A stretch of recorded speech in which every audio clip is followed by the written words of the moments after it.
Hello students, आप सभी का स्वागत है ताप्ती स्टडी क्लासेस चैनल पे।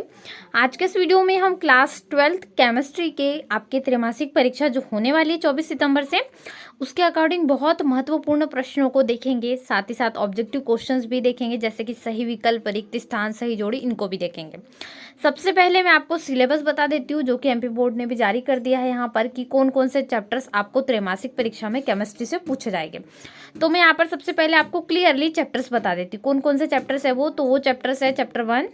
सबसे पहले तो चैप्टर 1 आपको पढ़ना है।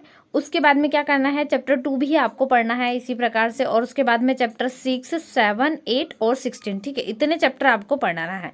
तो यहाँ से आप सोच रहे होंगे चैप्टर 3, तो चैप्टर 3 इसमें नहीं है। चैप्टर 3 आपको जब हाफ ईयरली होगी उसमें आएगा, ठीक है।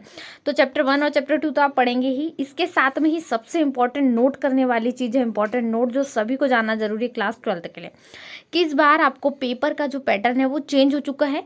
पेपर में आपको कुल प्रश्नों की संख्या 23 होंगी और 80 अंक का पेपर आएगा, ठीक है। इसमें भी 32 जो होंगे वो ऑब्जेक्टिव क्वेश्चंस इंक्लूड होंगे। तो फोकस किस पर रहेगा आपका, अब ऑब्जेक्टिव क्वेश्चंस पे आपको फोकस करना है, ठीक है। सभी चैप्टर से ऑब्जेक्टिव क्वेश्चन ज्यादा बनने वाले। अब इससे भी ज्यादा महत्वपूर्ण चीज है, जो पेपर है उसमें आपको ब्रिज कोर्स से भी बहुत सारा पोर्शन पूछा जाएगा। मैक्सिमम 30 से 40% क्वेश्चन आपको ब्रिज कोर्स से भी पूछे जाएंगे। जैसे क्लास 9th और 9th में होता था फिलहाल, अभी तक ब्रिज कोर्स तो लगभग 50%, 70% लगभग पूरा पोर्शन यहाँ पर ब्रिज कोर्स से आता था। तो आपको लगभग 40% कोर्स जो है वो ब्रिज कोर्स से पूछा जाएगा। तो आप सोचेंगे केमिस्ट्री में ब्रिज कोर्स है, जी हाँ, मैंने बहुत पहले आपको इससे इंक्लूड कर दिया था कि आपको केमिस्ट्री में भी ब्रिज कोर्स है, और सारे यहाँ पर फिजिक्स में भी और मैथ्स में भी, ठीक है। 3 सब्जेक्ट में है जिनके साइंस सब्जेक्ट है, बाकी जिनका लेखा शास्त्र वगैरह उनको भी है। तो यहाँ पर जो आपको ब्रिज कोर्स से संबंधित पोर्शन है, कौन कौन सा तिमाही में आने वाला है, वो भी यहाँ पर दिया गया है, ठीक है। इतने आपको पढ़ना है। कहाँ तक, कार्बनिक रसायन तक, कुछ सिद्धांत, उसके आधारभूत सिद्धांत और तकनीक है वहां तक। तो वो भी मैं आपको बताऊंगी ब्रिज कोर्स में कहाँ कहाँ से पढ़े, जिससे आपके नंबर अच्छा है। केवल पाठों को पढ़ने से आपके नंबर अच्छे नहीं आएंगे, आपको ब्रिज कोर्स को भी पढ़ना होगा, जिससे आपके एक भी नंबर ना कटे और आप ज़्यादा से ज़्यादा अंक हासिल कर सके तिमाही परीक्षा में। आपका टारगेट बहुत ज़्यादा होना चाहिए, जिससे आप सारी चीज़ों को इंक्लूड कर सके। चलिए शुरुआत करते। तो यहाँ पर आपका क्लियर हो गया, जैसे कि चैप्टर 16 भी आने वाला है, लेकिन ये रिड्यूस को छोड़कर। उसके बाद चैप्टर 8 भी आएगा, लेकिन इसमें 8.4 को ओनली छोड़ना है। और यहाँ पर अध्याय 10 भी है, तो इसमें भी 10.8 को छोड़ना, ठीक है। सभी जो यहाँ पर चैप्टर्स इनके महत्वपूर्ण प्रश्न मैं आपको बताने वाली हूँ। सबसे ज्यादा पोर्शन कहाँ से कटा है, रिड्यूस हुआ है, वो पी ब्लॉक के तत्व में हुआ, ठीक है। तो बहुत सारी चीजें इसमें रिड्यूस हो गई है, वो भी हम देख लेंगे। सबसे पहले ब्रिज कोर्स को देख लेते हैं क्या क्या आपको पढ़ना है। तो ये क्लास 12th का ब्रिज कोर्स है केमिस्ट्री का, जो कि लोक शिक्षण संचालनालय द्वारा जारी किया गया, ठीक है। सबसे पहले अपोपचय अभिक्रिया है। तो अब आप सोचेंगे इससे क्वेश्चन क्या बनेगा। क्वेश्चन ऐसा बनेगा, अपोपचय अभिक्रिया किसे कहते हैं, साथ में इसके कुछ एग्जाम्पल भी आपको देने, यानी उदाहरण सहित समझाइए, ठीक है। ये 2 अंक का प्रश्न डेफिनेटली आपको एग्जाम में मिल सकता है। और यदि क्वेश्चन मिलता है तो आप कैसे पढ़ोगे, बहुत सरल तरीके से इसको समझना है आपको, इसमें कुछ नहीं है। क्या होता है, अभिक्रिया जो होती है इसमें ऑक्सीकरण की अवस्था में होती है, ठीक है। इसमें क्या होता है, जो वायुमंडल में ऑक्सीजन है उसकी उपस्थिति के कारण बहुत सारे तत्व आपस में संयोग कर लेते हैं, जैसे मैग्नीशियम और ऑक्सीजन का आपस में संयोग मैग्नीशियम ऑक्साइड बनता है, ठीक है, MgO जिसको हम कहते हैं। इसी प्रकार से बात करूं मैं सल्फर की और ऑक्सीजन, तो सारे यहाँ पर ठोस है, हम ठोस के एग्जाम्पल है, गैस के भी दिए गए, कोई भी एक आपको याद करना है। बस सिंपल सा, जो वायु में ऑक्सीजन होती है उसके कारण यहाँ पर जो अभिक्रिया होती है संयोग करके बनाती है ऑक्सीकरण के कारण, ठीक है। तो ये कहलाता है। इतनी सिंपल से मैं आपको वे में याद कर लेना, ठीक है। इतना सिंपल में आप इसको बस इतना याद कर लेंगे तो आपका जो एग्जाम्पल, एक एग्जाम्पल हमेशा याद रखें, इसका बहुत इंपॉर्टेंट है। इसके बाद में और एक चीज है इसमें नोट करने वाली, वो है ऑक्सीजन ऋण विद्युतीय तत्व का समावेश या हाइड्रोजन धन विद्युतीय तत्व का निष्कासन। ये क्या कहलाता है, ये ऑक्सीकरण कहलाता है। निष्कासन जो होगा हाइड्रोजन या धन विद्युत तत्व का, जैसे हाइड्रोजन पे क्या होता है, एक प्लस होता है, तो ये निष्कासन कहलाता है। इसी कारण से यहाँ पर ऑक्सीजन से यदि निकले, तो ये आपको अभिक्रिया इसमें कुछ नोट करते हुए चलना है। जैसे इलेक्ट्रॉन स्थानांतरण में भी यहाँ पर थोड़ा सा इलेक्ट्रॉन स्थानांतरण का आप देख सकते हैं, जैसे दिया गया है। तो इसमें क्या हो रहा है, जब संयोग हो रहा तो एक प्लस वाला है और एक माइनस वाला, ठीक है। दोनों आयन वाले जब आपस में संयोग कर रहे हैं, जैसे अपचयन इनका हो रहा है, तो इस कारण ये अभिक्रिया संपन्न होती। फिर निष्कासन और अपचयन को बराबर प्रॉपरली डायग्राम के तहत भी आप इसको देख सकते हैं, ये आपको दिया गया है। इसको एग्जाम्पल से याद कर लेंगे। फिर अपचयन अभिक्रिया भी दी गई है। फिलहाल आप यहाँ पर आपको और मोस्ट इंपॉर्टेंट चीज है इसमें नोट करने वाली, इसको टिक कर लीजिए। ये जो है आपको आप इसकी PDF चाहते होगे तो टेलीग्राम पर मैं शेयर कर दूंगी, इसके लिए आपको टेंशन नहीं लेना है। सबसे पहले आप तैयारियों पे ध्यान दें, आपको त्रैमासिक परीक्षा की अच्छे से तैयारी करनी है। जितने क्वेश्चंस मैं बता रही हूँ उन क्वेश्चंस को यदि आप पढ़ लेते हो तो आप 90% तक टारगेट कर सकते हो। इसलिए स्कोर अच्छा टारगेट करने के लिए ज़्यादा से ज़्यादा प्रैक्टिस करें। एक कॉपी बना लीजिए, उन कॉपी में इनको नोट कीजिए, जो क्वेश्चंस क्वेश्चंस मैं आपको इंपॉर्टेंट बता रही हूँ वो ना केवल आपको त्रैमासिक बल्कि वार्षिक तक के परीक्षा में काम आने वाले, इसलिए इनको अभी से ना भूलें। बाद में आपको और नोट करना ही होगा, उससे अच्छा भी नोट कर लीजिए, जिससे आपका बहुत सारा समय बचेगा और एक आप स्मार्ट स्टूडेंट की तरह अपने नंबर को इंक्रीज कर सकते हो। तो एक स्मार्ट स्टूडेंट वही है जो अभी से प्रिपरेशन स्टार्ट कर दे। वार्षिक के समय प्रिपरेशन करने से अच्छा है आप अभी से अपनी वार्षिक की तैयारियों पर गौर करिए। चलिए, ऑक्सीकरण अपचयन और अपचायक के बारे में जैसे बताते हैं, यहाँ पर पूछा जाता है कई बार क्वेश्चन। जैसे ऑक्सीकारक में अभिकारक किस प्रकार के होते हैं, जैसे इलेक्ट्रॉन का यहाँ पर दिया गया, इलेक्ट्रॉन दाता दिया है, स्पीशीज में से भी क्वेश्चन इस पे बनते हैं। तो ये भी है, इसमें आप कुछ एग्जाम्पल भी दिए गए, तो ये भी आपको तैयार करना, ठीक है। ये आपको जो है बुक में भी मिल जाएंगे वैसे तो, परंतु कुछ चित्र है, जैसे यहाँ पर अपचयन ऑक्सीकरण का दिया है, विद्युत प्रवाह किस प्रकार से हो रहा है इलेक्ट्रॉन कैथोड और एनोड में, ठीक है, चित्र से भी याद कर लीजिए। ये चीजें आपको इसमें दी गई है। तो ये आपके चैप्टर 6 से मैक्सिमम आ जाएगा, तो ये भी आपको तैयार करना है। ये ब्रिज कोर्स का सबसे पहले खनिजों के नाम भी दिए गए, जैसे रासायनिक पदार्थ जो प्रकृति में पाए जाते हैं वो भी यहाँ पर है। तो ब्रिज कोर्स से लगभग बहुत सारे क्वेश्चन है जो इंपॉर्टेंट हो सकते हैं और एग्जाम में आपको मिल सकते हैं। तो यहाँ पर अयस्क की एक सारणी दी है, उनके धातु संकेत दिए गए हैं, साथ में ही उनके सूत्र भी दिए गए, ठीक है। तो कुछ मिलकर बनते हैं, कुछ संयोग से बनते हैं, जैसे यहाँ पर इप्सोमाइटिया पीटर की बात करें हम, चिली सॉल्ट पीटर की, तो ये भी मिलकर बनते हैं। इनमें कुछ अशुद्धि अयस्क निकालना है, तो ये विधि तो आपको फिलहाल नहीं पढ़ना है। फिर पी ब्लॉक एलिमेंट से बहुत सारा चीज़ें रिड्यूस हो चुकी है, लेकिन पी ब्लॉक के तत्व में सबसे ज़्यादा इसकी विशेषताएं पूछी जाती है कई बार। इसकी ऑक्सीकरण अवस्था है, सामान्य इलेक्ट्रॉनिक विन्यास, डेफिनेटली एक अंक में यदि आपको आया तो ये क्वेश्चन जरूर पूछा जाएगा। पी ब्लॉक का सामान्य इलेक्ट्रॉनिक विन्यास सूत्र लिखिए। ये आपको या तो रिक्त स्थान में मिलेगा, क्वेश्चन मिलना बिल्कुल तय है, या तो आपको रिक्त स्थान में या सही जोड़ी में, या फिर आपको कहीं पर भी क्वेश्चन सही विकल्प में मिल सकता है। सामान्य इलेक्ट्रॉनिक विन्यास सूत्र याद रख लीजिए, क्योंकि हर बार पूछा जाता है मैक्सिमम टाइम। साथ में इस समूह का यदि आपने चार्ट तैयार कर लीजिए तो चार्ट इतना इंपॉर्टेंट है, बहुत ज़्यादा, इस समूह से पी ब्लॉक से, क्योंकि क्वेश्चन आपको बन रहा है, पूरा का पूरा पार्ट आ रहा है पी ब्लॉक का, तो यहाँ से बहुत सारे क्वेश्चन बनेंगे। चार्ट से ही मैक्सिमम आपके 2 से 3 अंक के क्वेश्चन बनेंगे, तो ये चार्ट को अभी से प्रिपेयर कर लीजिए, ठीक है। पी ब्लॉक में भी बहुत सारी चीज़ें हैं जो आपको जानने योग्य है, और इसमें बहुत सारे ऐसे एग्जाम्पल्स भी है जो आपको याद रखना है, ठीक है। इसमें कुछ इस प्रकार से फॉर्मूला होता है, जैसे इनका संयोजकता कोश इलेक्ट्रॉन भी आपको याद रखना है, फिर कार्बनिक, यहाँ तक के आपको पढ़ना है, ठीक है। ये लास्ट चैप्टर है जो आपको पीडीएफ में यहाँ पर मिल जाएगा। ये ब्रिज कोर्स की पीडीएफ है जो एमपी बोर्ड द्वारा जारी की गई थी। क्यों जारी की गई थी? क्योंकि ये आपको आएंगी, इसमें आपको एग्जाम में पूछा जाएगा, और साथ में ही आप देख सकते हैं त्रैमासिक परीक्षा का जो सिलेबस जारी किया है उसमें भी साफ साफ ब्रिज कोर्स लिखा गया, इसलिए ब्रिज कोर्स पे ज़्यादा आपको फोकस करना है, ठीक है। तो यहाँ पर ये ब्रिज, इसमें इतनी चीज़ें आपको यहाँ तक शामिल की गई है, मतलब पूरा पार्ट आपको ये इतना पढ़ना है, क्योंकि कार्बनिक रसायन तक का इसमें आ रहा है, पूरा प्रदर्शित हो रहा है, जैसे कार्बनिक यौगिकों का वर्णन दिया गया है, ये इतना आप इसमें तैयार कर लेंगे। चलिए इसके बाद चैप्टर्स के इंपॉर्टेंट देख लेते हैं, कौन कौन से क्वेश्चन आपको तैयार करना है। चलिए सबसे पहले शुरुआत करते हैं चैप्टर 1 जो कि है ठोस प्रावस्था। यहाँ पर आपका सबसे पहला चैप्टर है केमिस्ट्री में क्लास 12th में, तो सही विकल्प है, क्योंकि एक अंक के प्रश्न ज़्यादा आने वाले, आपको मैक्सिमम 32 क्वेश्चंस यहाँ से प्रिपेयर होंगे, यानी जिसने ऑब्जेक्टिव क्वेश्चन सॉल्व कर लिए वो पास हो जाएगा, लेकिन आपको केवल पास नहीं होना, आपको ज़्यादा नंबर टारगेट करना है, इसलिए सभी प्रश्नों को अच्छे से प्रिपरेशन करें। मान लीजिए अभी याद नहीं होते हैं, सभी की प्रॉब्लम होती है, याद करने में दिक्कत जाती है, लेकिन ऐसा नहीं है कि याद नहीं होगे, करोगे तो बिल्कुल होगे। तो कोशिश कीजिए, मैं सिर्फ इतना नहीं कह रही कि करिए, केवल करिए, कोशिश कीजिए, कोशिश करोगे तो बिल्कुल डेफिनेटली आपसे बनेगा। कोशिश करना है, हार बिल्कुल भी नहीं मानना है, ठीक है। चलिए सबसे पहला क्वेश्चन है, सीजियम क्लोराइड यानी CaCl में यदि सीजियम Cs+, ठीक है, इसका संकेत होता है आयन की समन्वय संख्या 8 हो तो क्लोराइड आयन यानी Cl-, इसको क्लोराइड आयन पढ़ेंगे क्योंकि Cl पे एक ऋण होता है, तो इसकी समन्वय संख्या क्या होंगी। चैप्टर 1 है, इसमें यही सब कुछ है, जैसे यहाँ पर BCC FCC जालक है, ये सभी संबंधित इसमें आया है। तो केमिस्ट्री का चैप्टर 1 भी मैंने कंप्लीट पढ़ाया था, तो उसकी वीडियोस भी आप देख सकते हैं, प्लेलिस्ट में ऐड है, क्लास 12th की प्लेलिस्ट में चल जाइए, सारे आपको केमिस्ट्री के जो टॉपिक्स मैंने कवर कराए थे वो भी मिल जाएंगे। तो इसका राइट आंसर है ऑप्शन नंबर A 8 हो जाएगा, ठीक है। षटकोणीय क्रिस्टल का उदाहरण है, तो षटकोणीय क्रिस्टल में सबसे बेस्ट उदाहरण है ग्रेफाइट, ठीक है, option number B right answer हो जाएगा। मोम उदाहरण है, ये क्वेश्चन बहुत बार पूछा जाता है, ठीक है, मोम उदाहरण ये आपको टकराएगा बहुत बार, और जो ठोस CO2 है वो भी क्वेश्चन बनता ही बनता है, परंतु मोम जो उदाहरण है वो किसका है ये आपको याद रखना है, तो ये अक्रिस्टलीय ठोस का, ठीक है, ऑप्शन नंबर D होना चाहिए आंसर। उसके बाद चौथा है, एक अंतः केंद्रीय घनीय इकाई सेल में परमाणुओं की संख्या होती है, कितनी होती है आपको बताना, तो ऑप्शन नंबर B हो जाएगा, 2 होती है। उसके बाद पांचवा, समचतुष्फलक सममिति के लिए त्रिज्यानुपात की सीमा कितनी होगी, तो ये होगी 0.225, ठीक है, ऑप्शन नंबर D होगी। एक ऋणायन के स्थान पर यदि क्रिस्टल जालक में एक इलेक्ट्रॉन विद्यमान हो तो उसे कहते हैं, क्या कहते हैं उसे एफ केंद्र कहते हैं, यानी फलक केंद्र। एफ का मतलब यहाँ पर क्या होता है, फलक के केंद्र होता है। ठीक है, चलिए आगे है, एक वाक्य में उत्तर दीजिए।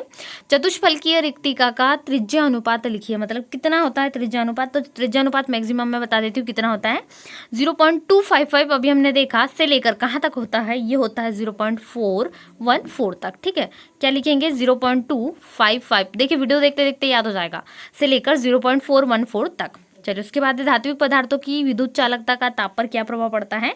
तो ताप बढ़ाने पर इसका प्रतिरोध कैसा हो जाता है, यदि विद्युत चालकता ताप बढ़ाने पर घटती है तो इसका प्रतिरोध बढ़ता है। ऐसी इसमें प्रोसेस होती है।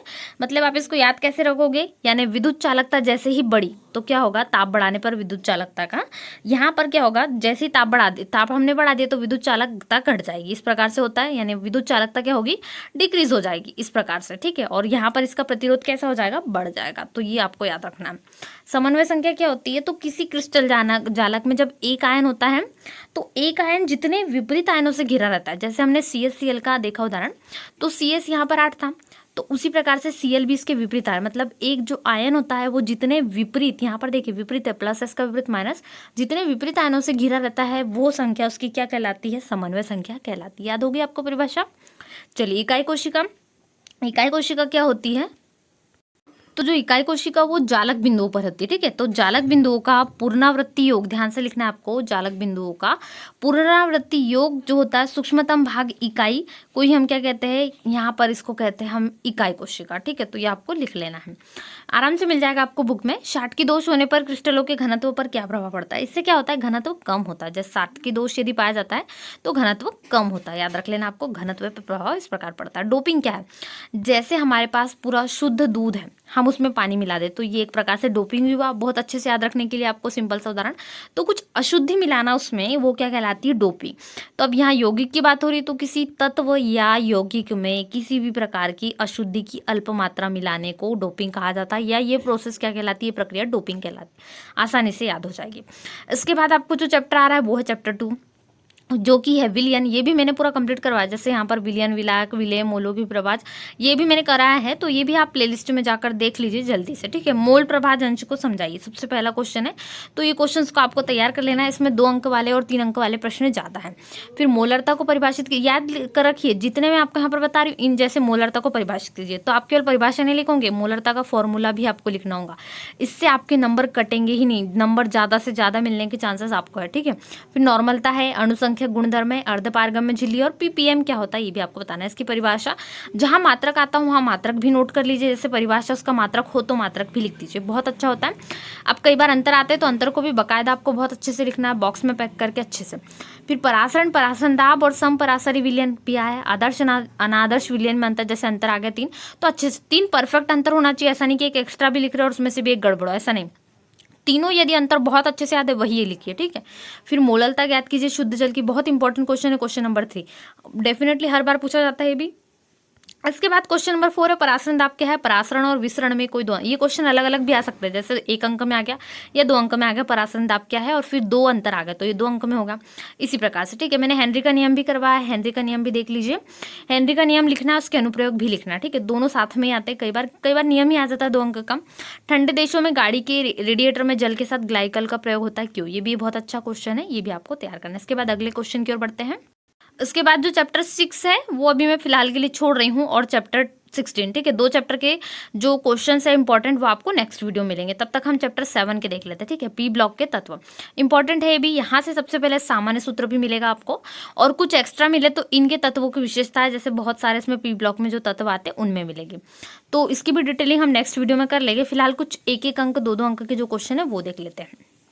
तो यहाँ से आपको क्वेश्चन पूछे गए हैं, हास्य गैस यानी हंसाने वाली गैस, तो ये नाइट्रस ऑक्साइड होती है। सबसे पहला आपको पूछा है हास्य गैस का रासायनिक सूत्र, तो वो N2 होता है ना, नाइट्रस ऑक्साइड जो हंसा देती है। बहुत सारी जगह आपने देखा होगा, यदि गैस लीक हो जाए ये वाली तो सब दूर हंसी छूट जाती है। ठीक है, फिर कैल्कोजन तत्व खालिस्तान समूह के तत्वों को कहते हैं, तो ये समूह 16 के तत्व होते हैं, तो यहाँ पर आंसर हो जाएगा 16, समूह 16 के तत्वों को कहते हैं। ठीक है, आंसर होगा।